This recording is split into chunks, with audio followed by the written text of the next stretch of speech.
Welcome to the SolarEdge Learning Lab. This video will cover HD wave, single-phase inverter, EV charger connection and activation.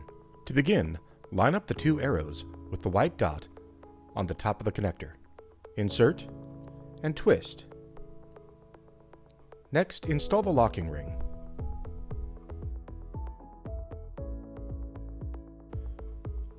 Open up the SolarEdge monitoring app. Select your site.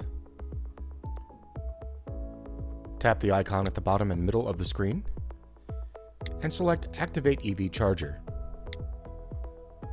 Scan the barcode on the side of the handle of the EV charging cable.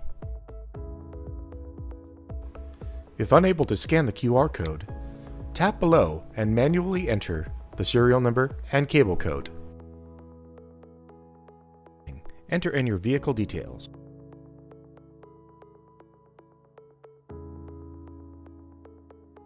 Congratulations, your charger is now activated.